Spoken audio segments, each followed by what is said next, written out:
Yun nga, first of all, tanggalin mo sa isip mo na, kailangan beauty pageant look, mga ganun. Beauty pageant glamorous, answer. walking down the aisle. Yes.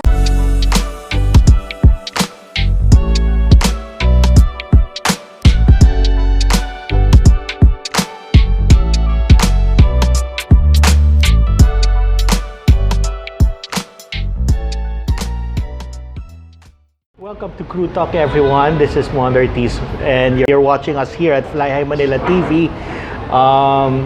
Today's episode is all about, again, applying in the airline and becoming a cabin crew. Just to take a look back at some previous flight attendant recruitment events. Usually mataas ang mortality rate. If you've been reading our news, if you've been following us, mataas ang mortality rate. Ibig sabihin nito, out of usually 100% that applies, mga only less than 10% makes it in. Recently, a local airline, PAL Express, had a hiring close to 400 applicants. Out of 400, less than 15 made it in. So, ang laki talaga. Yes. Ang laki. And then, 2018, Delta hired 1,000. But out of that 1,000, 100,000 yung nag-apply pala. Oh my God. So, ang laki. And kaya today's topic is all about common mistakes and misconceptions about becoming a flight attendant. And I'm pretty sure you are familiar with our guest FA today.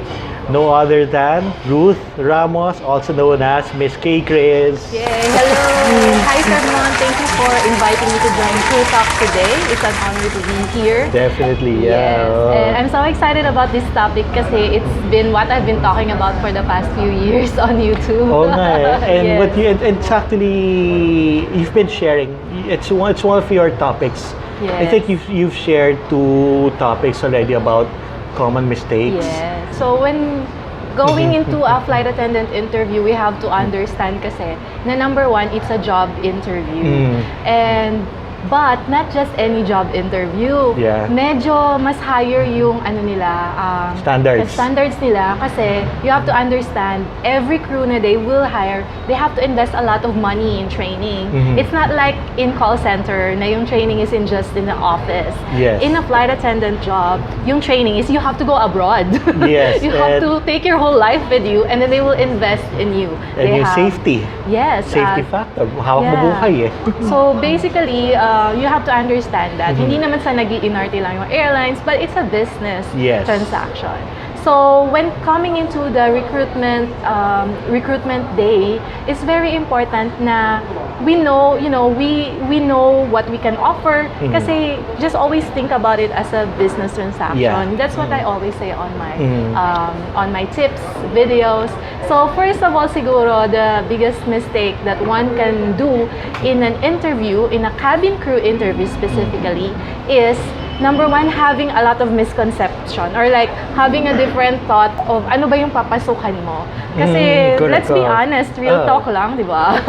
Usually, if you wanna be a flight attendant, unang-una maiisip mo, travel for free, I have to be Family pretty. benefits, Yeah, correct. my family can travel with me. And then, I have to be pretty. Yung mga different parang connotation about the job.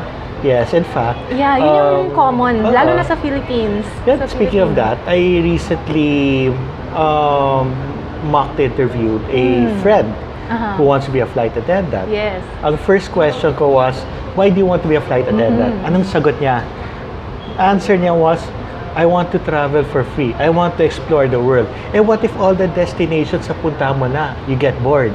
So what's gonna happen, di ba? Yes, this is very Exactly. common. Common occurrence to kasi yun talaga yung, kumbaga, yun talaga yung naka-attach sa career na flight attendant. But if you wanna take it seriously, you have to dig deeper than the surface. So the first mistake is not digging deeper for me.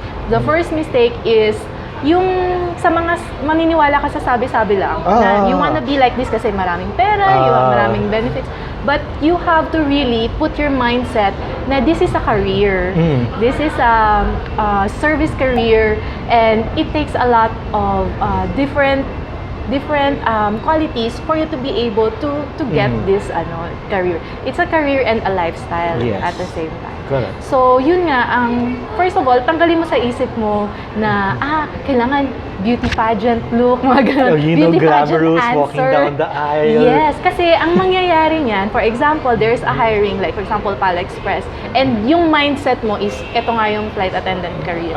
The uniform. Mali yung mindset mo.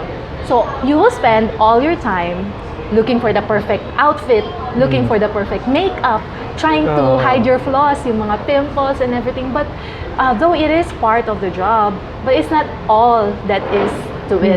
That is why, out of 100, most of the people who would go will fail kasi they focus on that only. Kasi everybody is already pretty on the day itself. Correct. So, ano pa yung makikita sa'yo ng recruiter na wala sa iba? Everybody's like, level playing field kasi you went there on your best suit, on your best attire, di ba? And di man beauty pageant ang airline hindi naman siya beauty pageant. So, maybe the first mistake that you have to correct is change your mindset about the career. Correct. Change about it. So, you have to research about it. You have to know the roles and you have to know ano ba yung ma-offer mo sa airline. Which is all available at itsacrewlife.com. Lahat ng information na yan are there. Also, go check Ruth's topics. I think you have 3 at itsacrewlife.com, right? 3 articles, 3 or 4? 3 articles already have written for you. Check it out, guys. So yun yung first. And then I wanna go, once you change your mindset, the little nitty-gritty mistakes. If you would allow me to share. Yeah. Okay. Of course. So, I mean, we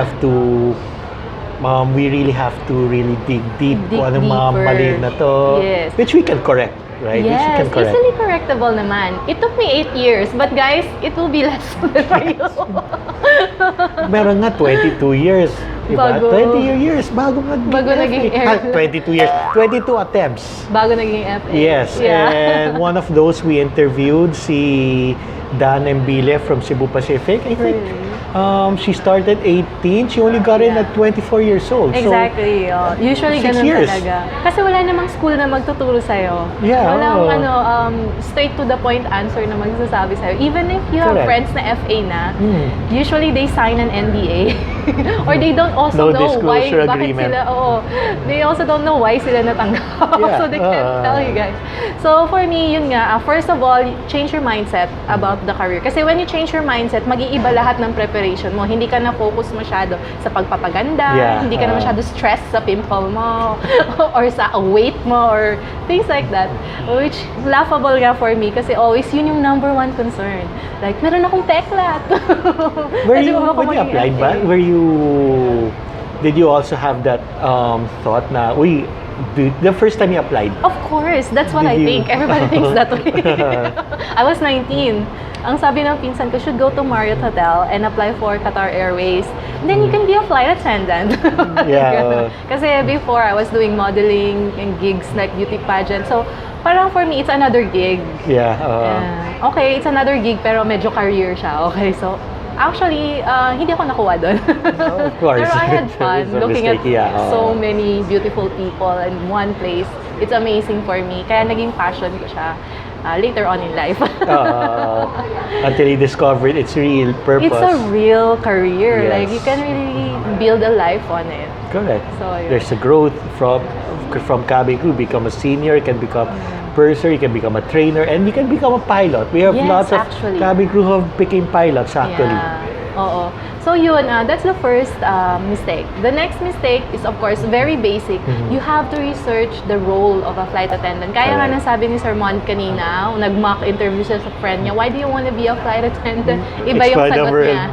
More on perks. So actually, if you are asked that question, you have to answer na related sa roles ng flight attendant and how you are aligned to the roles of a flight attendant.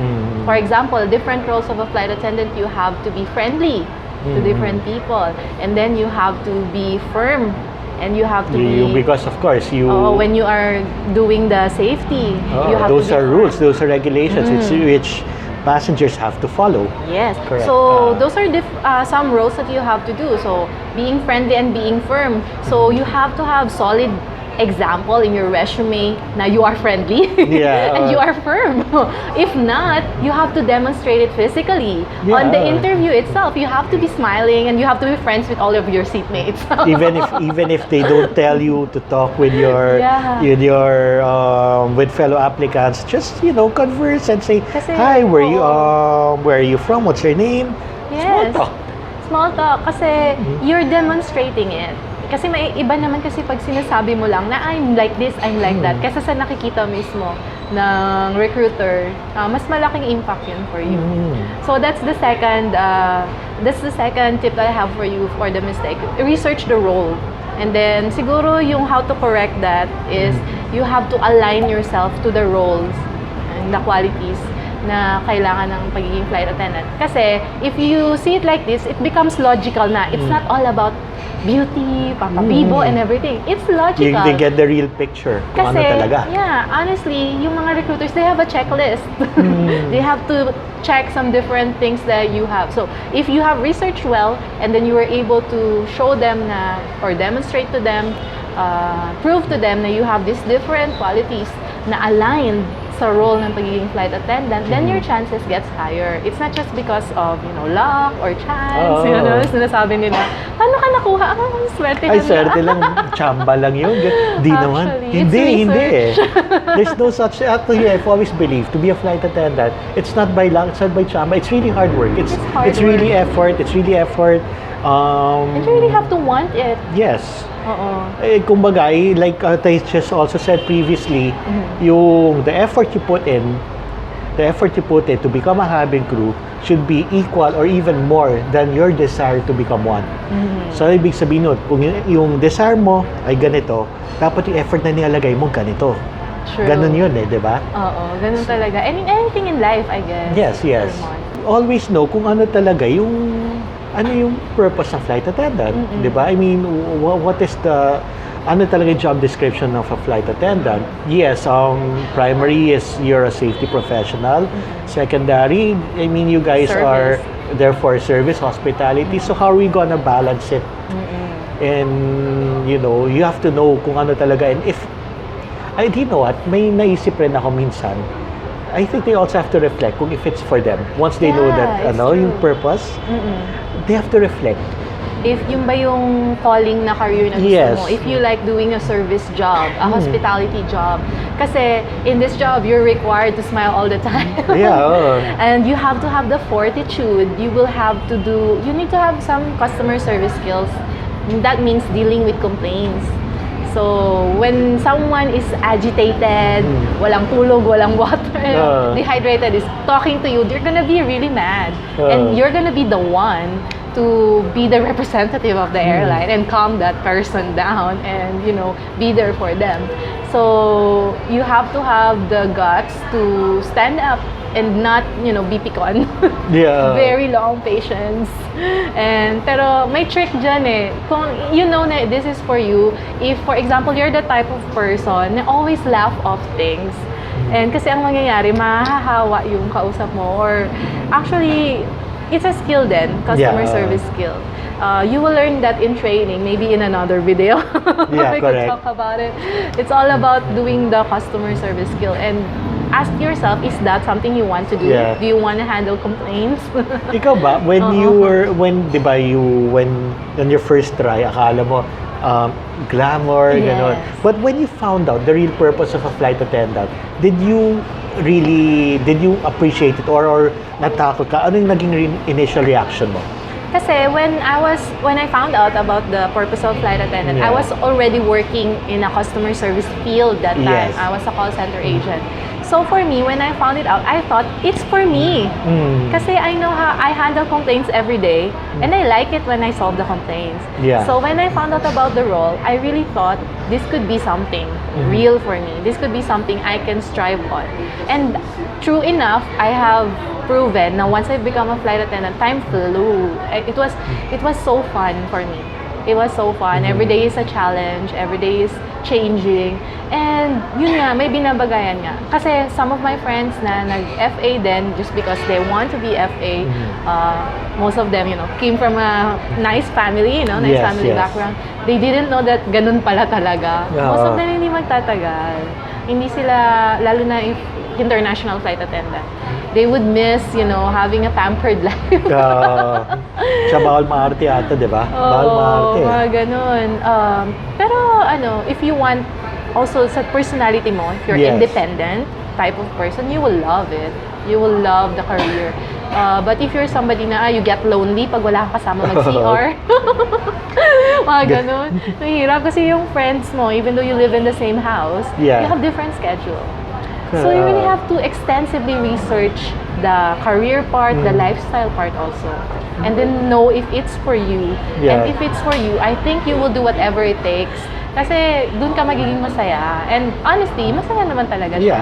I can see it naman eh. I can see it. Kasi as we say nga, once a flight attendant, always a flight attendant. Bakit? Kasi ang daming tumatagal eh. Iba naging purser, iba naging trainer, iba naging line administrator. They climb, or some of them, they stay cabin because they love traveling, they love serving. Yeah, they love the career. Exactly. It gives energy din kasi to interact with different and fulfillment. people. Yes. Yung iba nagiging vlogger like me. Marami actually, dami vlogger in the airline. If they don't vlog about the experiences, they vlog about about flight attendant stuff. Yes. Like what I'm doing. Yeah, like what she's doing right now. Okay, so yun na yung mga mistakes, more common mistakes. Let's talk more about it. Yeah, let's go. For example, being there on time. Marami bang marami pa rin nalilate sa recruitment? Being there on time kasi number one, gusto mo mauna sa pila. Para fresh ka pa rin pag ikaw na yung turn mo. Pero kasi flight attendant siya, very particular sa time. Especially lalo na pag hired ka na. Once you are hired in training, there's no way na you can be late sa training kasi tanggal ka kaagad sa training. Kasi as a flight attendant, you can't be late. Kasi maghihintay yung eroplano sa'yo tsaka yung pasahero. It costs millions for them to park in an airport. So, never ka talaga pwedeng malate. So, doon pa lang, sa recruitment day pa lang, pakita mo na early bird ka. Usually, pag recruitment, how many hours prior, let's say, recruitment start 8. 8. Usually sa Qatar, ganon. What time usually dapat? At 6 o'clock, marami ng pila yan.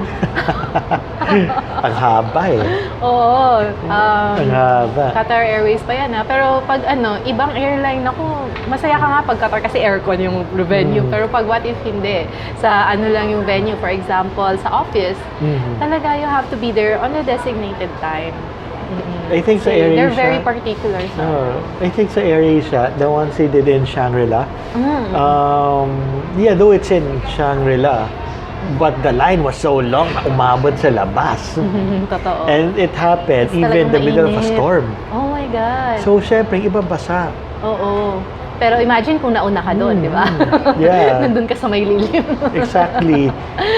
And also for the career, for you to keep your job once you're a flight attendant, maraming natatanggal just because of their late. Tardiness. Hindi talaga pwede. Correct. No talaga.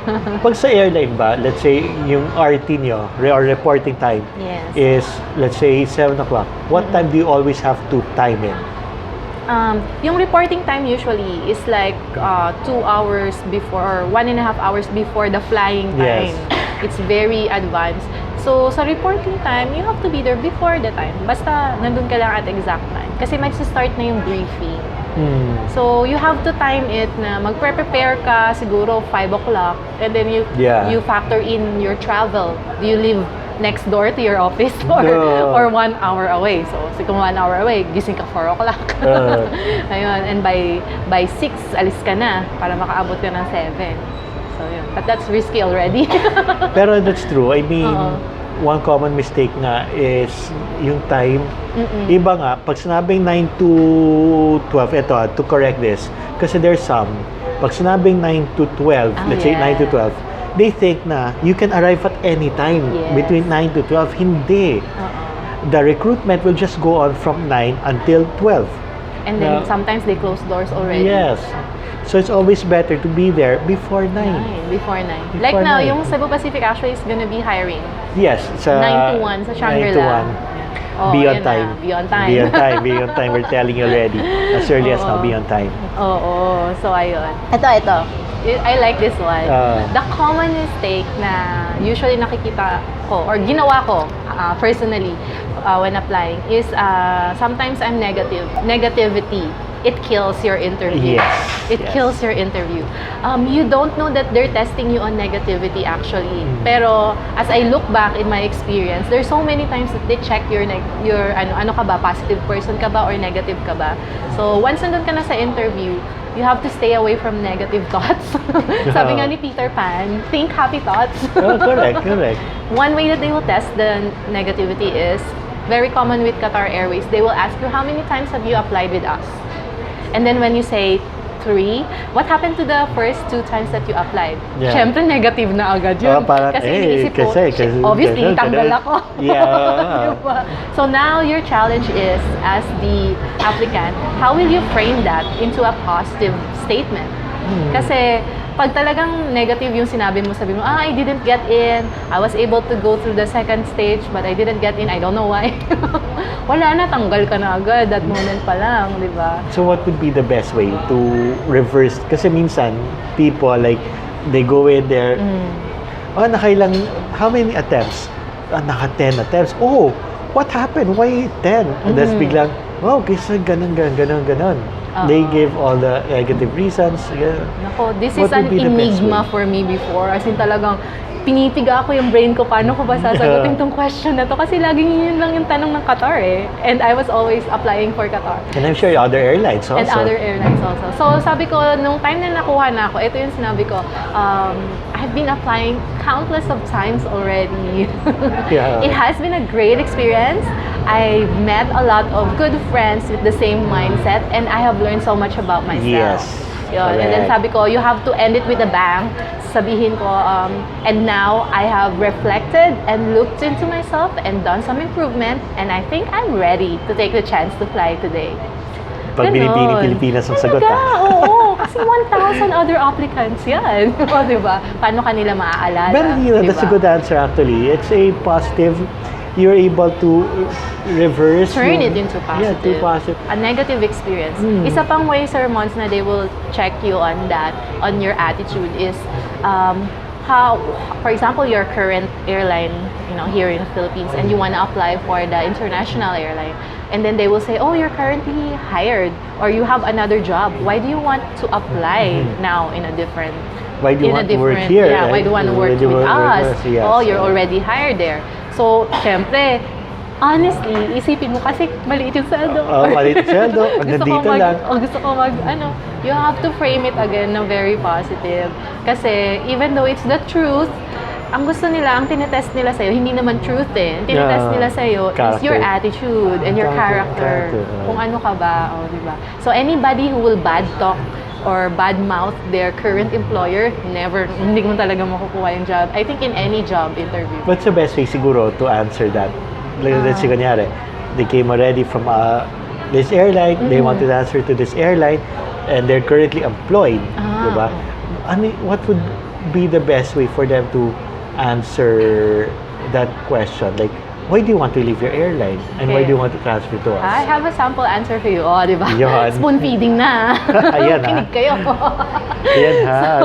Lahat na, binibigay na. Ganito, rewind nyo to. Ito sasabihin nyo. Even though I'm currently very happy with my current career, I think that it's now time for me to wait lang.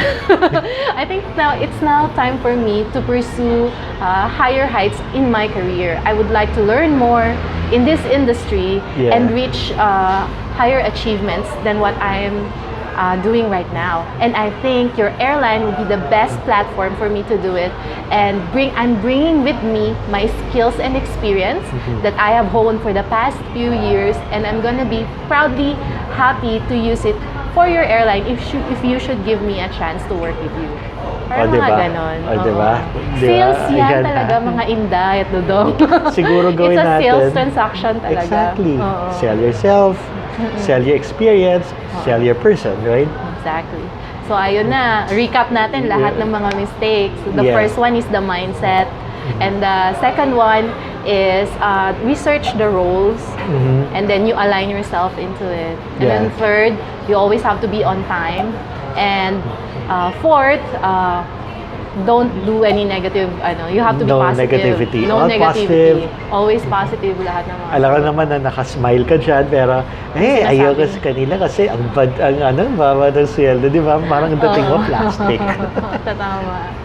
So, ayun. So, I guess, that's it? I think there's one more. One more. They fail to smile. They fail to smile. They fail to smile? They fail to smile all the time. Kasi minsan, they only smile once they're being talked to by the interviewer. But, yan pala, hindi nila nakikita that they're already being observed. Like, I think kasi for some airlines, they ask 3 or 4 people to enter the room right away. And then they'll call you one by one. Go front, go front. Miss Gaita, please tell us about yourself. While that person's talking, the tendency of the others are, they frown, they just look. Like that. And then, when they're called to talk, saka nangingiti. Makinig kayo kay Sir Mons kasi he's been sitting into a lot of interviews.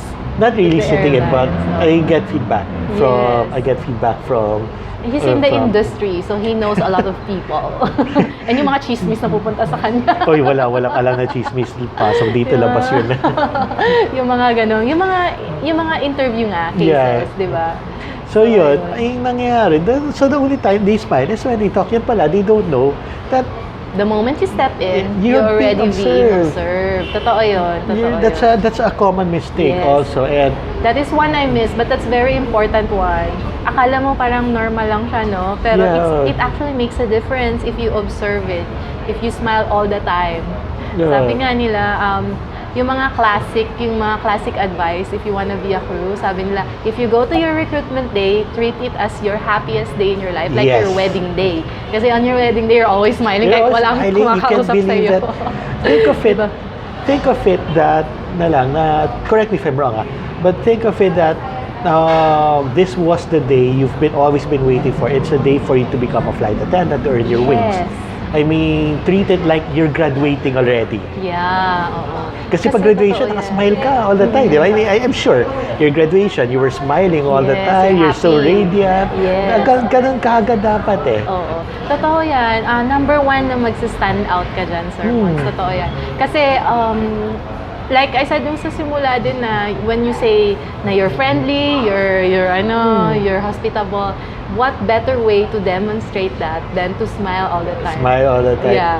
So you're not just saying that, you're also demonstrating it to the recruiters during the recruitment day. Yun yung difference ng interview sa regular job interview and an interview with a cabin crew interview. Yeah. They do the regular job interview, but at the same time, they observe you more meticulously because they're gonna spend lots of money investing in you as their next cabin crew. Yes.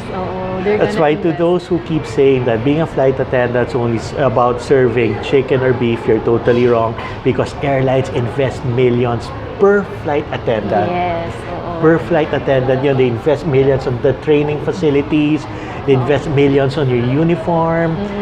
They invest millions on your trainer. On your trainer. On your training. Exactly. Diba?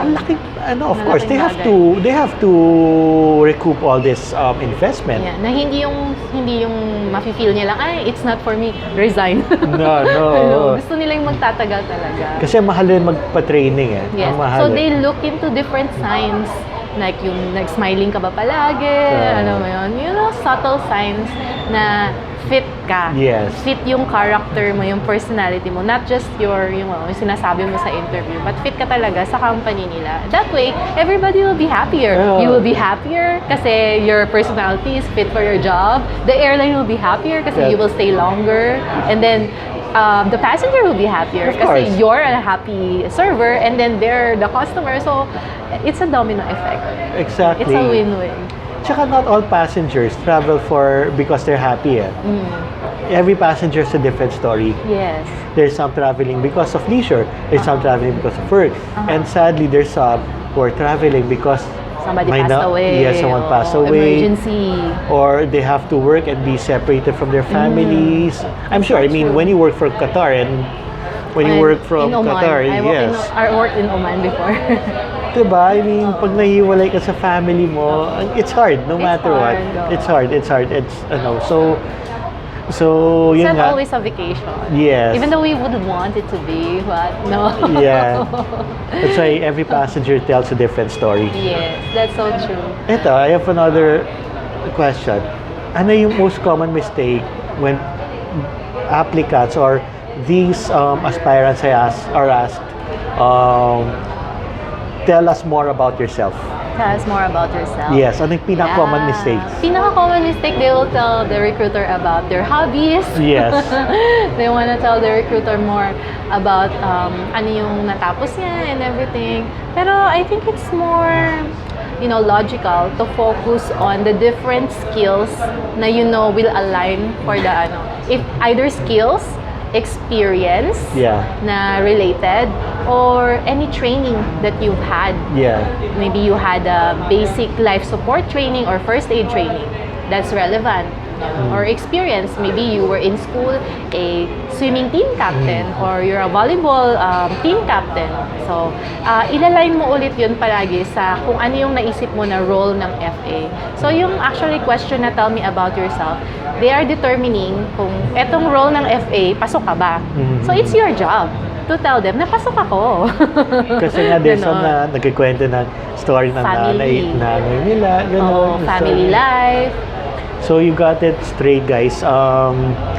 You have to always know kung ano yung purpose ng flight attendant, then align it kung ano yung meron ka, right? Yeah. So that they would remember easily, just always think, lahat ng question about you, only one purpose, to see if you are fit for the role of a flight attendant. So, lahat ng sagot mo, ipapasok mo palagi. Na fit ako. Kahit anong twist and turn pa yung gawin mo sa answer mo, in the end, you have to prove or you have to say something na will make the recruiter think, ito pwede ito maging FA. Kasi ganitong qualities yung pinag-uusapan. Yun. Huwag niyo sabihin yung mga favorite K-drama nyo. Like your favorite, your favorite color is lavender. O yung mga ex-boyfriend. Yes, and then my favorite flower is chrysanthemum, spell chrysanthemum, R-O-S-E na lang, rose pala favorite ko. Please, walang ganon.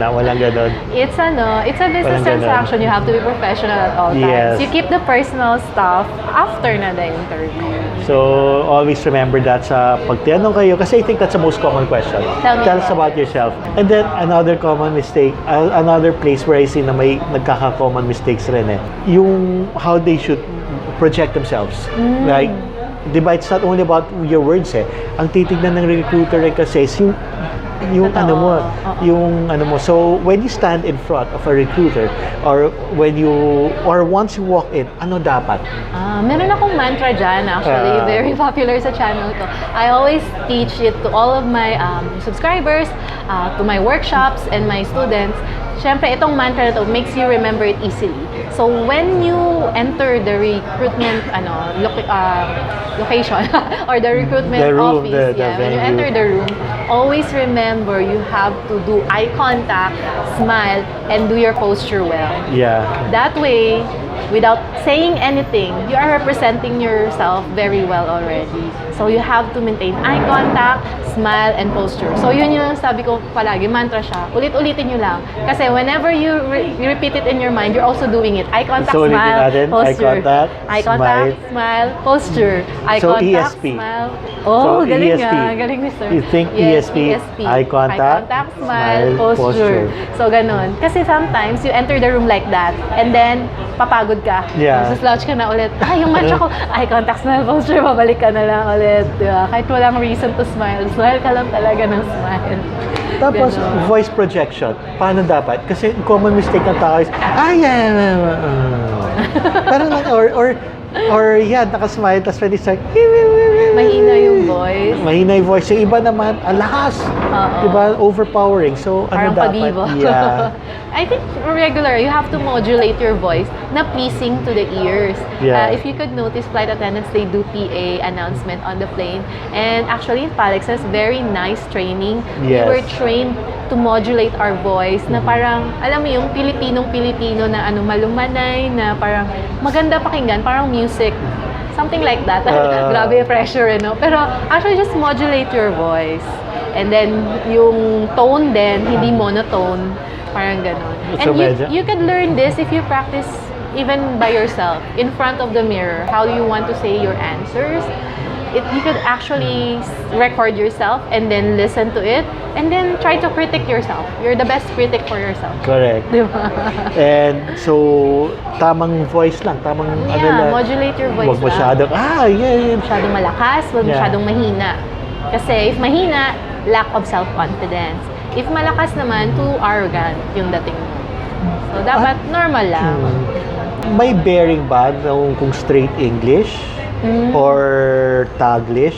Is there a bearing also? I will be very honest with you, Sir Mons. Yeah. Sa Pilipinas, especially if you're hiring, if the one hiring you is a Filipino, even if it's an international airline, yes, may bearing talaga siya. Yeah. Straight English. Kasi, as a flight attendant, you are expected to deal with different customers or passengers, hindi lang Pilipino lahat. And also international passengers as well. How can they converse with you if medyo limited yung English mo? Hindi naman kailangan na sobrang slang and everything. At least straight English lang na tuloy-tuloy. Kasi, as in, and also if you want to impress your recruiter, you have to know who is your recruiter. If your recruiter is a Filipino, you have to be like straight English talaga. But if your recruiter is, let's say, Arabic, I'll be very honest with you, they don't understand like super complicated words. So you have to adjust. Simple English. Still not Tagalog because they still don't understand Tagalog. But I agree with you here sa Airlines in the Philippines. I notice those recruiters, when they talk to you, they use their FA voice. Yes. So it's modulated, but it's clear. Yes. Modulated, it's clear. And siguro tama na straight English and, you know, try to learn how to control your voice. Not so weak, not so strong. I think I see it as a mistake also. But I see it also as a mistake. Not minsan, recruiters think that just because mahina yung voice, timid na tao. Timid yung tao. Honestly, they will think right away, you cannot be a flight attendant. Paano mo yung rules? Paano mo ano tawag doon? Yung mga rules, paano mo siya yung commands, paano mo siya gagawin, di ba? So, pag mahina yung voice mo, wala. Hindi talaga pwede. So, in other words, when recruiters, during screening process, every bit of thing that recruiters do, from asking you who you are, tell us about yourself, to the way they look at you walk, to the way they modulate your... Lahat yung may purpose when you get into the airline Everything comes down to the roles to the role, exactly. Of a flight attendant. That's why biggest mistake if you don't research the roles. Kasi you wouldn't know ano yung hinahanap nila. So when you know that, kung ano yung everything that a flight attendant does, ano yung mga qualities na will make you a successful flight attendant, you can easily align yourself to it. Exactly. You can align what you have, your strengths, and all. You can align it, right? Align mo lang talaga. Parang simple math lang siya. Ito yung railway.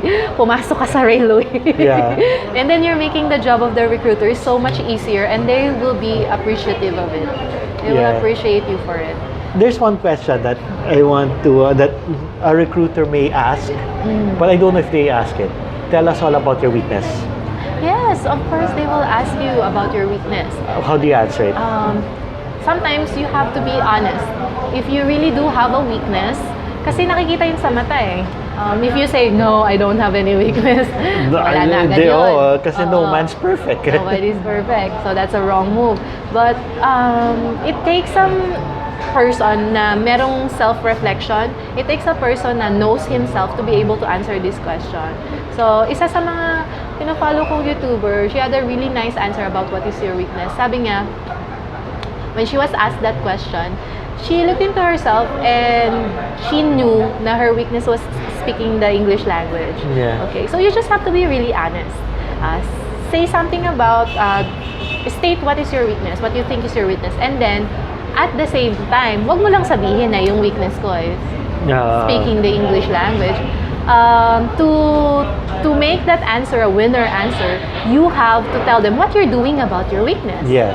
Okay, so it's okay to have a weakness, but when you answer that question, say what your weakness is and say what you're doing about your weakness. So that YouTuber, she said, my weakness is speaking the English language, so that is why I have studied hard and trained hard to be able to improve my speaking skills and be ready for this interview for today. And I know I'm still a work in progress, but I'm taking steps to improve myself every single day. So that will, that will neutralize that very negative question. Very Correct, parang yeah. attack siya sa'yo, di ba? So yun, that's the way you handle it. Yeah. Anyway, thanks so much. I think we've covered everything already. I don't know. Hopefully, yeah. most of it. Yeah, most of it. Siguro, if you guys have questions, just put it down in the comment section. Yes. Yeah. And then, let's have a party in the comment section below. Maybe discussion about yes, thank you so much for inviting me on this definitely, episode. I really definitely. enjoyed the chika time with you guys. Yeah. And good luck sa lahat ng mga nag-a-apply sa inyo. Good luck to everyone. Do your best. Yes, do your best. Bye! Bye, everyone.